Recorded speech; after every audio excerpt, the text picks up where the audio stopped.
আনিল মুজরিমিন,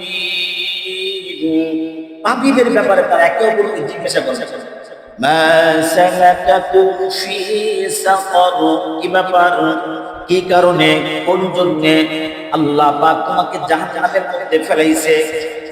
তুমি জাহান্নামী কেন হইলা? জাহান্নামে তুমি কেন আসলা? জান্নাতীরা একে অপরকে জিজ্ঞাসা করবে, জাহান্নামীরা তখন উত্তর দিবে, ক্বালু লাম নাকু মিনাল মুসাল্লিন, আমরা দুনিয়াতে থাকা অবস্থায় নামাজ পড়ি নাই, মুসল্লি ছিলাম না, নামাজ পড়ি নাই, আজান কানে আসছে, মসজিদে যাই নাই, ফেসবুক ইউটিউব ইত্যাদি ইত্যাদি চালাইতে বিভিন্ন কারণে সময় নষ্ট করছি, নামাজের সময় হয়েছে আমরা নামাজ পড়ি নাই। দুনিয়াতে আমাদেরকে বাবা মা নামাজের জন্য বলছে, হুজুররা বলছে, কারো কথা শুনি নাই। আজকে নামাজ না পড়ার কারণে আল্লাহ রাব্বুল আলামিন আমাদেরকে জাহান্নামের ফয়সালা করে দিয়েছে।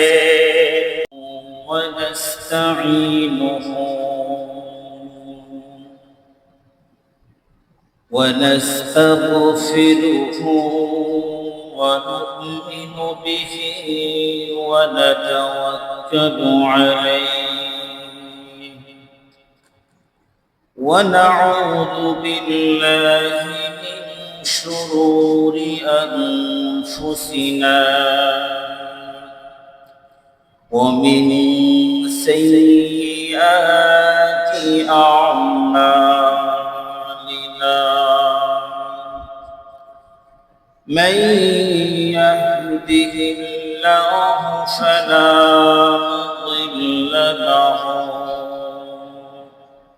ومن يضلله فلا هادي له، ونشهد أن لا إله إلا الله وحده لا شريك له، ونشهد أن سيدنا وحبيبنا ومولانا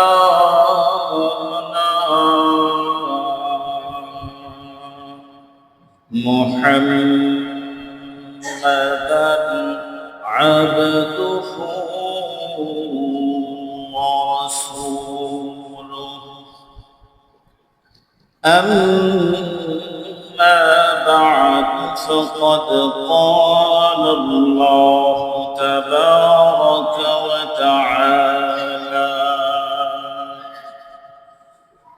في كلامه المجيد وفرقانه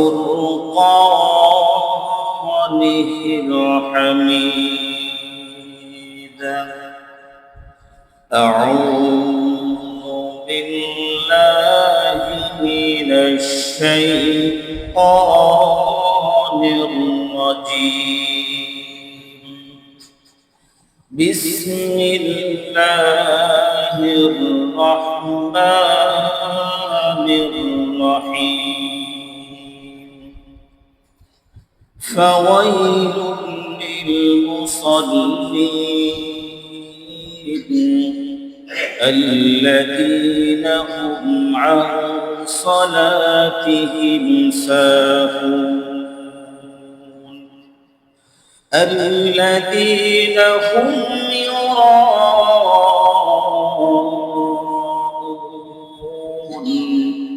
ويمنعون الماعون. وقال النبي صلى الله عليه وسلم، من ترك صلاة متعمدا فقد كفر، أو كما قال عليه الصلاة والسلام.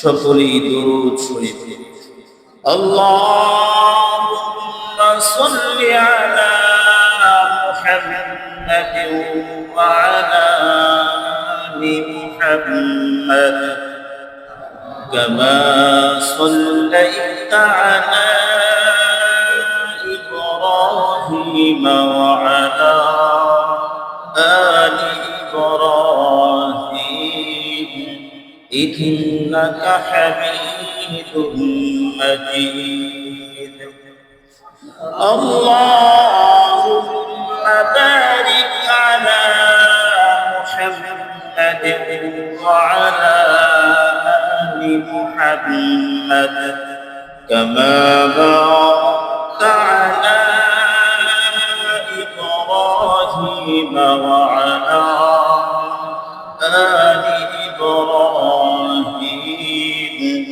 إنك حميد مجيد الحمد لله ثم الحمد لله আল্লাহ পাকের দরবারে অসংখ্য অগণিত শুকর এবং সুজুদ যে আল্লাহ রাব্বুল আলামিন আমাদেরকে জুমার সালাত আদায় করবার জন্য তার ঘর মসজিদে এসে বসার তৌফিক দান করেছেন, এজন্য শুকরিয়া আদায় করি আলহামদুলিল্লাহ। আল্লাহ রাব্বুল আলামিন যত প্রকারের মাখলুকাত তৈরি করেছেন এর মধ্যে মানুষ এবং জিনদের কাল কিয়ামতের ময়দানে বিচার আচার হবে, জান্নাত জাহান্নামের ফয়সালা হবে। দুনিয়াতে এই দুই জাতি থাকা অবস্থায় আল্লাহ পাক এদেরকে যে হুকুম দিয়েছেন, যেই মাকসাদে দুনিয়াতে পাঠাইছে, যেই মাকসাদে আল্লাহ রাব্বুল আলামিন জিন এবং মানুষ জাতিকে সৃষ্টি করেছে, সেই মাকসাদ অনুযায়ী যদি এই দুই জাতি না চলে সেক্ষেত্রে কাল কিয়ামতের ময়দানে আল্লাহ রাব্বুল আলামিন জাহান্নামের ফয়সালা করবেন। তাহলে মানুষ এবং জিন জাতি এদের উচিত দুনিয়াতে আল্লাহ রাব্বুল আলামিনের হুকুম মতো চলা।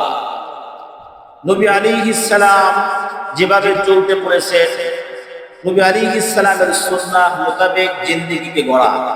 যদি কোনো ব্যক্তি ভাবে চলতে পারে, করতে পারে, আল্লাহকে রাজি আর খুশি করতে পারে, আল্লাহর হুকুমগুলো যদি সুন্দরভাবে পালন করতে পারে, কোন প্রকারের যদি গুনাহ হয়েই যায়, শয়তানের গুনাহ করাই ফেলায়, আল্লাহ পাকের কাছে তওবা তিল্লা করে যদি এই দুনিয়া থেকে বিদায় নিতে পারে, তাহলে পরকালে তার জন্য চির সুখের জান্নাত আল্লাহ পাক তাকে দান করবেন। তার মৃত্যুর যন্ত্রণা আল্লাহ রাব্বুল আলামিন আসান করে দিবেন, কবরের আযাব আল্লাহ পাক মাফ করে দিবেন। মিজানে যখন আমলনামা মাপা হবে, আমলনামা নেক আমলের পাল্লা আল্লাহ রাব্বুল আলামিন ভারী করে দিবেন। যে সমস্ত মানুষ আল্লাহ পাকের হুকুম মানে না, আল্লাহ রাব্বুল আলামিন বারবার সতর্ক করবার পরেও যারা মানে না, গুনাহ নিয়ে যারা কবরে যায়, তওবা না করেই যারা কবরে যায়, তাদের জন্য রয়েছে ভয়াবহ শাস্তি।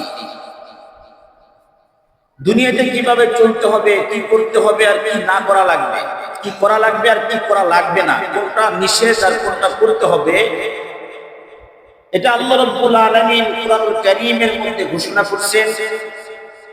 জনাবে মুহাম্মদুর রাসূলুল্লাহ সাল্লাল্লাহু আলাইহি ওয়াসাল্লামের মাধ্যমে আল্লাহ পাক তার সমস্ত বান্দার কাছে পৌঁছে দিয়েছেন, সংবাদ পাঠিয়ে দিয়েছেন, বান্দা তুমি এভাবে চলো, এই কাজগুলো করো, এগুলো করলে তুমি শাস্তি পাবা আর এগুলো করলে তুমি মুক্তি পাবা।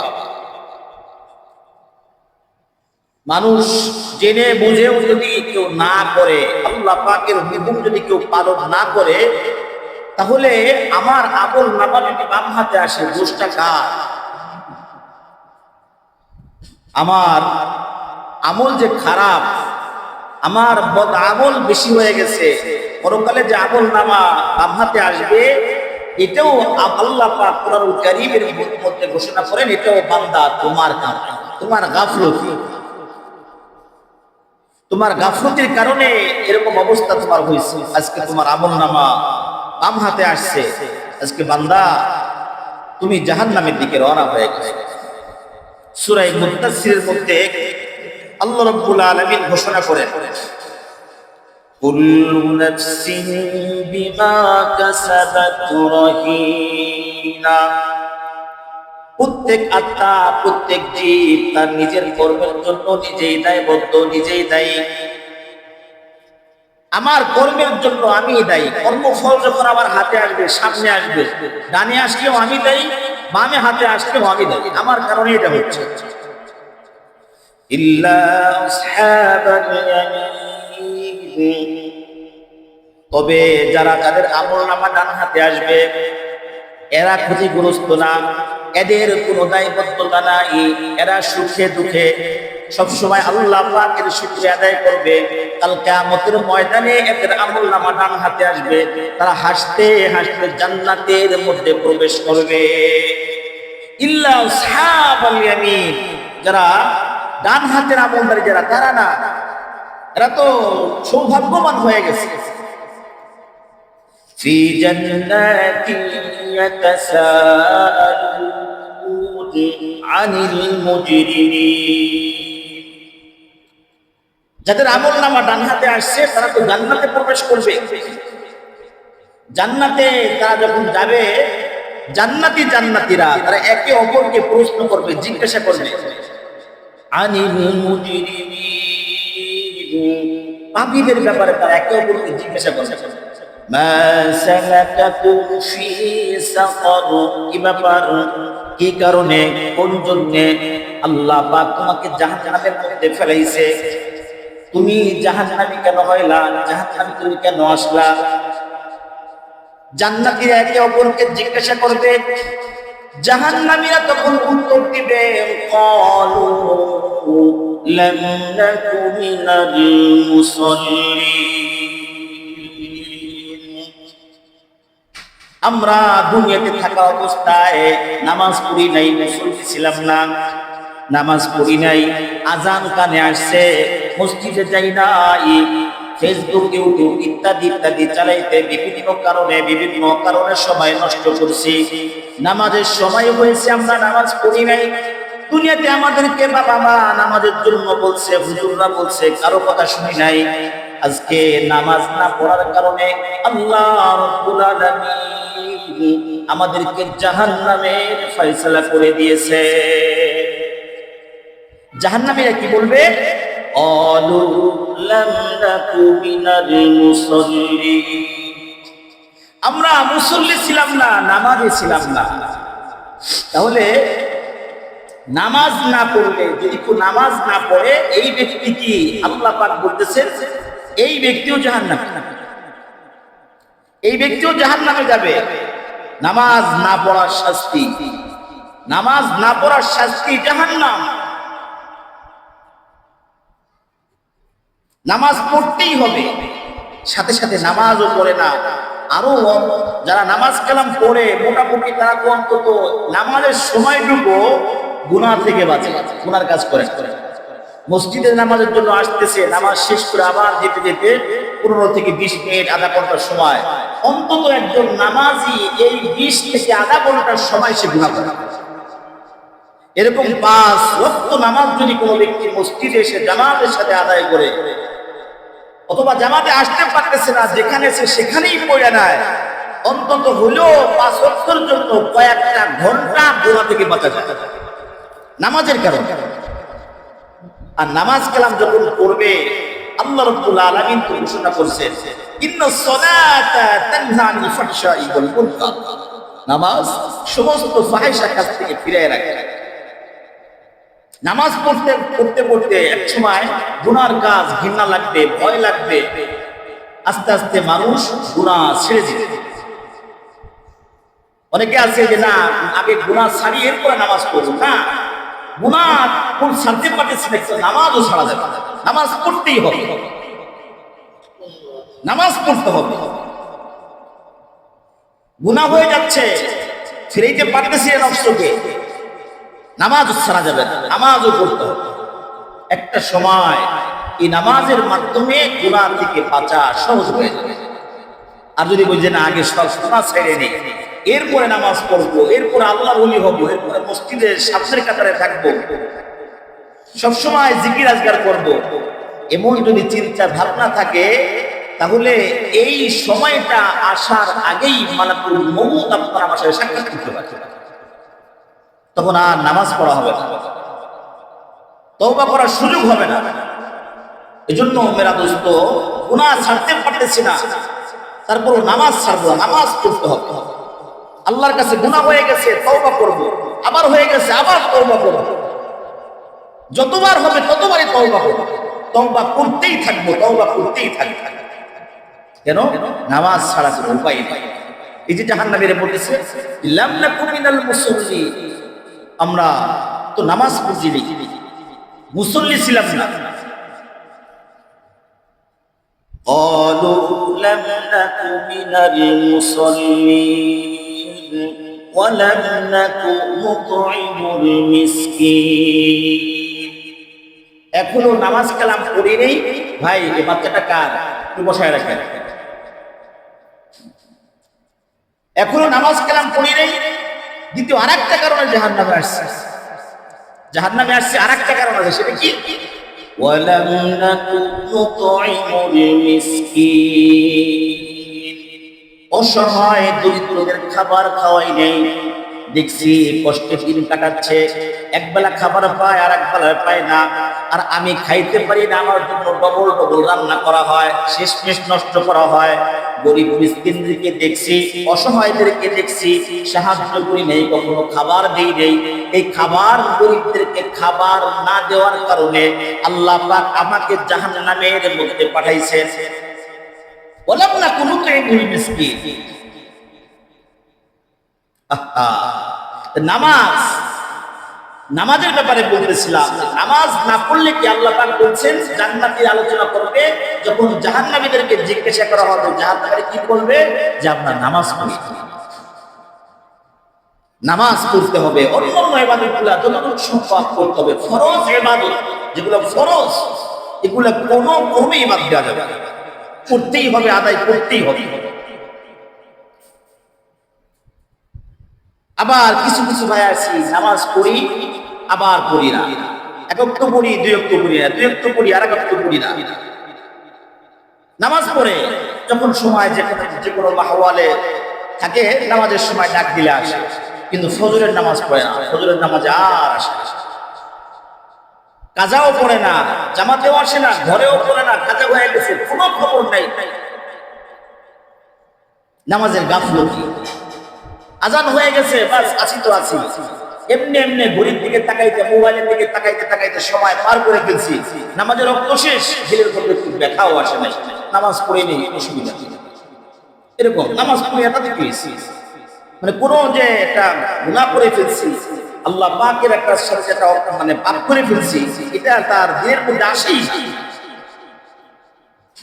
আবার আছে কোনো মতে দেখা যায় নামাজে অলসতা, মসজিদে যাবো যাবো যাবো, যাওয়া হয় না, যখন টাইম শেষ কোনো মতে ওযু করে ঠাস ঠাস করে সিজদা দিয়া নামাজ খালাস। আলসেন, অলসতা, এদের জন্য আল্লাহ রাব্বুল আলামিন শাস্তি রাখছেন। সূরা মাউন আমরা সবাই মোটামুটি পারি, নামাজের মধ্যেও পড়ি। আরাইতাল্লাযী ইউকাযযিবু বিদ্দীন, এই সূরাটা, এই সূরার মধ্যে আছে ফাওয়াইলুল লিল মুসাল্লিন, ফাওয়াইল, ওয়াইল নামক জাহান্নাম, ধ্বংস, জাহান্নাম, ওয়াইল নামক জাহান্নামে ওই সমস্ত ব্যক্তিরা প্রবেশ করবে, ওই সমস্ত মুসল্লিরা, ওই সমস্ত মুসল্লিরা যারা নামাজ পড়ছে কিন্তু গাফেল ছিল, অলস ছিল, অলস, চাইলেই মসজিদে যাইতে পারতো, যায় নাই, ইচ্ছে করলেই সময় মতো নামাজ পড়তে পারতো, কিন্তু করে নাই, সময় মতো নামাজ পড়ে নাই। আবার যখন পড়ছে খুব তাড়াহুড়া করে, কোনো মতে দায় থাকার কাজ। ফাওয়াইলুল লিল মুসাল্লিন আল্লাযীনা হুম আন সালাতিহিম সাহুন, তারা নামাজ থেকে এরকম গাফিল ছিল, আলসে ছিল। আবার নামাজ পড়ছে মানুষকে দেখানোর জন্য। আল্লাযীনা হুম ইউরাউনা ওয়া ইয়ামনাউনাল মাউন, ইউরাউন যারা লোক দেখানি নামাজ পড়ে, নামাজ পড়ে কোনো মধ্যে মানুষে কি বলবে, হজ করে আসছি, দাড়ি পাইকে গেছে, ছেলে মেয়ে বড় হয়ে গেছে, আমি একজন সম্মানিত ব্যক্তি, নামাজ না পড়লে কি হোক, মানে কেমন দেখা যায়। মানুষকে দেখানোর উদ্দেশ্যে পাঞ্জাবি পড়া, মানুষকে দেখানোর উদ্দেশ্যে টুপি পরে ঘোরা, মানুষকে দেখানোর উদ্দেশ্যে নামাজ পড়া, এদের জন্য ওয়ায়ামনাউনাল মাউন। এই আয়াতের ইসলার শেষটা হলো এই কাতারে ওয়াইলাহুম জাহান্নামে আরেক ব্যক্তি যাবে, সেকে ওয়ায়ামনাউনাল মাউন। প্রয়োজনীয় জিনিসপত্র চাইলে দেয় না, প্রয়োজনীয় জিনিসপত্র চাইলে দেয় না। যেমন ঢাকা শহরে আপনি এখানে মানে নতুন একটা ফ্লোট আপনার পাশের বাড়িতে আপনি বলছেন যে আমার একটু পানির দরকার, তার তখন পানির ব্যবস্থা নাই। সামান্য কোনো জরুরতের জিনিসপত্র আপনি যদি প্রতিবেশীকে না দেন, তাহলে আপনার জন্য বেশি করে তোমার প্রোডাক্ট একটু দাও, দাদা একটু দাও, জরুরি জিনিসপত্রগুলা একটু সহযোগিতা প্রতিবেশীরা চায়, এগুলো সেটা তারা না দেয় বলে খেয়াল রাখতে হবে। আল্লাহ আমাদেরকে বুঝবার তৌফিক দান। দুনিয়াতে যারা নামাজ কালাম পড়ছে, যারা নামাজ কালাম পড়ছে, পরকালে আল্লাহ রাব্বুল আলামিন সমস্ত বান্দাদের সামনে আল্লাহ রাব্বুল আলামিন তার কুদরতি পায়ের থেকে চাদরটা টান দিবেন, টান দিয়ে বলবেন যে বান্দা আমার সিজদা কর। কাল কিয়ামতের ময়দানে আল্লাহ পাক বলবেন বান্দা সিজদা করো। এখন তো আল্লাহ কিবলার দিকে মুখ করে আল্লাহকে সিজদা করি, কোনো কিছুই দেখি না। আলিমুল গায়ব আল্লাযীনা ইউমিনুনা বিল গায়ব, ওই যে আমরা ঈমান আনছি গায়বের উপরে আল্লাহ আছে, দেখছি দেখি নাই, কেমন আল্লাহ? আরে যেমন তেমনই জান্নাত জাহান্নাম আছে, কেমন হাদিসের মধ্যে যেরকম শুনছি এমন আছে। আমরা ইবাদত করতেছি, আল্লাহকে ভয় করতেছি, জাহান্নামের ভয়, আগুনের ভয় করতেছি, কিন্তু আল্লাহ পাকের কুদরতি পায় সিজদা দিতেছি, কিন্তু আল্লাহ পাকের কোনো কিছু আমরা দেখি না। কাল কিয়ামতের ময়দানে আল্লাহ পাকের সামনে আমরা দাঁড়াবো, আল্লাহ রাব্বুল আলামিন তার কুদরতি পায়ের চাদরটা টান দিয়ে উঠে পড়বেন। এই পায়ের গোছা, কুদরতি পায়ের গোছা বান্দারা দেখবে, আল্লাহ পাক বলবে বান্দা সিজদা করো, আমার কুদরতি পায়ে সিজদা করো। দুনিয়াতে যারা নামাজ কালাম পড়ছে এরা আল্লাহু আকবার বলে সিজদায় যাবে, যারা দুনিয়াতে নামাজি ছিল না, নামাজ কালাম পড়ে নাই, তাদের পিঠটা লোহার মতো কাঠের মতো শক্ত হয়ে যাবে, তারা সিজদা করতে পারবে না, আল্লাহকে সিজদা করতে পারবে না। অভ্যাস থাকা লাগবে। হাজারো আরবিতে পটু হইলেও সৌদি আরব যে আপনি বছর থেকে এসছে, আরবিতে সব বুঝে সব কইতে পারে, যদি বেআমল হয় মরার পরে কবরে ওই যে আরবিতে প্রশ্ন করবে মা রব্বুকা ওয়া মান দীনুকা, এই ব্যক্তি তখন আরবিতেই বলবে লা আদরি, আমি পারি না, আমি জানি না, আমি বুঝি না, আমি চিনি না। আর যে ব্যক্তি কোনোদিনই আরবি সৌদি আরব যায় না, আরবিতে বলতেও পারে না, কিছুই বুঝতে পারে, শুধু নামাজ কালাম যতটুকু লাগে এটুকুই করছে, তাও অর্থ জানে না, এই ব্যক্তি মানে কবরের মধ্যে যখন তাকে প্রশ্ন করা হবে মা রব্বুকা, সে বলবে রব্বি আল্লাহ, আমার রব হলো আল্লাহ, মুখে বের হবে তোমার দিন কি, আমার দিন হলো ইসলাম বলে দিবে। নবী আলাইহিস সালামকে দেখাবে, এই দেখো এই ব্যক্তিকে, যদি যে ব্যক্তি 5 ওয়াক্ত নামাজ পড়ছে দুনিয়াতে, নবীর সুন্নাহ মোতাবেক জিন্দেগি চালাইছে, ওই ব্যক্তি নবী আলাইহিস সালামকে দেখেই চিনে চলবেন যে আমাদের নবী, আমাদের শেষ নবী, আখেরি নবী, দোজাহানের বাদশা জনাবে মুহাম্মদুর রাসূলুল্লাহ সাল্লাল্লাহু আলাইহি ওয়াসাল্লাম চিনে ফেলবে। দেখছি দেখি নাই, নবীকে দেখি নাই, আমরা এতিম উম্মত। আজ থেকে 1450 বছর আগে নবী আলাইহিস সালামের ইন্তেকাল দেখি নাই, এত বছর পরে মারা গেলেও যদি ঈমান আমল ঠিক রেখে আল্লাহকে সন্তুষ্ট করে কবরে যদি যাইতে পারি, নবী আলাইহিস সালামকে দেখার সাথে সাথে আপনি আমি চিনে ফেলব। আর যদি গাফেল থাকি, বেআমলি থাকি, পাপী হয়ে মারা যায়, তওবা না করে মারা যায়, তাহলে কাল কিয়ামতের ময়দানে বহু দূরে কবর থেকে আমাদের আযাব শুরু। সূরা কলামের মধ্যে আল্লাহ রাব্বুল আলামিন বলেন ইয়াউমা ইউকশাফু আন সাকিন ওয়া ইউদআউনা ইলা সুজুদি ফালা ইস্তাতিউন। কাল কিয়ামতের ময়দানে আল্লাহ রাব্বুল আলামিন তার দুটি পায়ের থেকে চাদর টান দিবেন আর বলবেন সিজদা করো, আমাকে সিজদা করো। আল্লাহ রাব্বুল আলামিন বলেন ফালা ইস্তাতিউন, সিজদা করতে পারবে না। কারা সিজদা করতে পারবে না?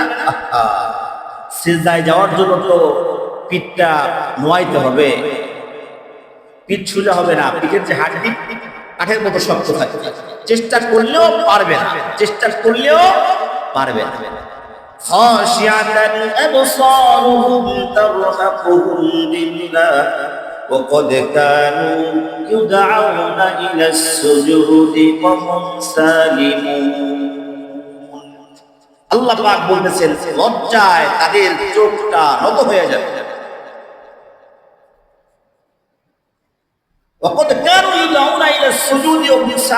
কেন তারা সিজদা করতে পারতেছে না? কেন? আল্লাহ পাক বলেছিল তাদেরকে ডাকা হইতো, তাদেরকে ডাকা হইতো। তারা সুস্থ ছিল, অসুস্থ না, সুস্থ ছিল, নিরাপদ ছিল, কোনো সমস্যাই ছিল না। তাদেরকে নামাজের জন্য ডাকা হইতো, কিন্তু তারা আসতো না, নামাজ পড়তো না। আল্লাহ পাক যে বলবেন এদেরকে ডাকা হইতো, এরা আসতো না। এরা নিরাপদ ছিল, সুস্থ ছিল, ঝামেলাহীন ছিল, এরপরেও আসতো না। ওই আল্লাহ ডাকছে আপনাকে, আমাকে ডাকছে যে আসো ফজরের নামাজে আসো, আসো মাগরিবে আসো, এশায় আসো, জুমায় আসো, ডাকছে। আল্লাহ ডাক শুনছেন? আল্লাহ ডাকে, কিভাবে ডাকে? আল্লাহ রাব্বুল আলামিন মুয়াজ্জিন সাহেবের মাধ্যমে 5 ওয়াক্ত ডাকতেছেন, হাইয়া আলাস সালাহ, হাইয়া আলাল ফালাহ, আসো নামাজের জন্য আসো, আসো কল্যাণের জন্য আসো। ওয়া ক্বাদ কানু ইউদআউনা ইলাস সুজুদি ওয়া হুম সালিমুন। আল্লাহ পাক বলতেছেন দুনিয়ায় থাকা অবস্থায় সুস্থ ছিল, কোনো ঝামেলাই ছিল না, কোনো প্রকারের ঝামেলা ছিল না, নিরাপদে ছিল। এরপরেও আমি রব যখন তাদেরকে ডাক দিছি সিজদা করার জন্য, তারা আমার ডাকে সাড়া দেয় নাই, সিজদা করে নাই। কাল কিয়ামতের ময়দানে এই সমস্ত ব্যক্তি আল্লাহ পাকের কুদরতি পায়ে সিজদা দিতে পারবে না, পারবে না। আল্লাহ পাকের কুদরতি পায়ে সিজদা দিতে পারবে না। মেরা দোস্ত, নবী আলাইহিস সালাম মাঝে মাঝে সাহাবায়ে কিরামদেরকে জিজ্ঞাসা করতেন ফজরের পরে, এই তোমরা কোনো স্বপ্ন দেখছো? তো যারা স্বপ্ন দেখতেন সাহাবায়ে কিরামের মধ্যে নবী আলাইহিস সালামের কাছে বলতেন, ইয়া রাসূলুল্লাহ আমি এই স্বপ্ন দেখছি। নবী আলাইহিস সালাম ব্যাখ্যা করে দিতেন, স্বপ্নের তাবির করে দিতেন।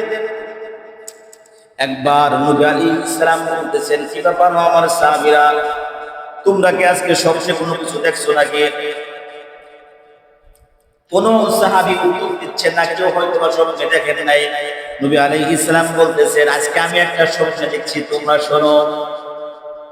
নবী আলাইহিস সালাম স্বপ্ন দেখছেন, সাহাবায়ে কেরাম রাদিয়াল্লাহু তাআলা আনহুদেরকে শুনাইতেছেন। নবী আলাইহিস সালাম বলতেছেন, আমি ঘুমায় আছি, দেখলাম দুইজন ব্যক্তি আমার কাছে আসলো, আমাকে জাগ্রত করলো, আমাকে নিয়ে গেল, আমাকে নিয়ে যাইতেছে, চলতেছি, তাদের সাথে সফর করতেছি। করতে করতে অনেক দূর গেলাম, যাবার পরে দেখি একটা জায়গার মধ্যে একটা লোক চিত হয়ে শুয়ে আছে, চিত হয়ে শুয়ে আছে। পাশে আর একটা লোক পাথর নিয়ে দাঁড়ায় আছে, পাথর, চিত হয়ে যে শুয়ে আছে, আর একটা ব্যক্তি পাথর নিয়ে দাঁড়ায় আছে। দেখতেছি, নবী আলাইহিস সালাম বলতেছেন, দেখতেছি পাশে দাঁড়ায় যেই ব্যক্তি পাথর নিয়ে দাঁড়ায় আছেন, শোয়া চিত হওয়া শোয়া ব্যক্তির মাথার উপরে জোরে আঘাত করলো, মাথা চূর্ণ বিচূর্ণ হয়ে গেল, পাথরটাও ছিটকে ঘুরে চলে গেল।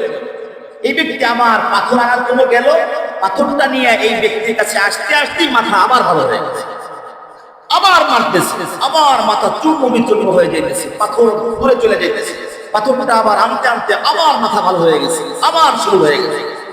নবী আলাইহিস সালাম জিজ্ঞাসা করলেন, কি ব্যাপার, এরা কারা, এরা কারা? আগন্তুক দুই ব্যক্তি বলতেছে, সামনে চলেন, সামনে চলেন। নবী আলাইহিস সালাম তাদের সাথে সামনে চলতে শুরু করলেন। একটু দূরে যাই দেখেন আরেকজন ব্যক্তি কায়েত হয়ে শুয়ে আছে। প্রথম জন চিত হওয়া, দ্বিতীয় ব্যক্তি কায়েত হয়ে শুয়ে আছে।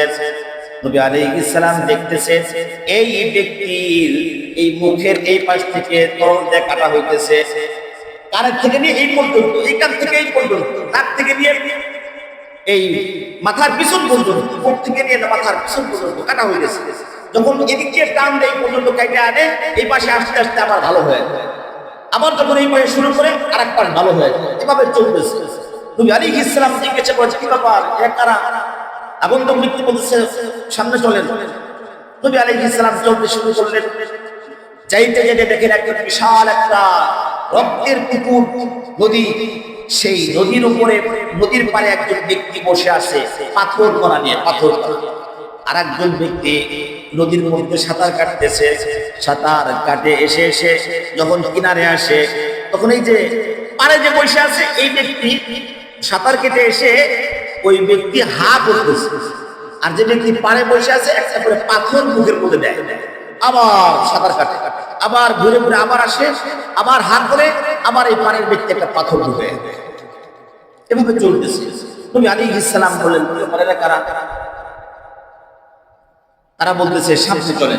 একটার উত্তর দিচ্ছে না।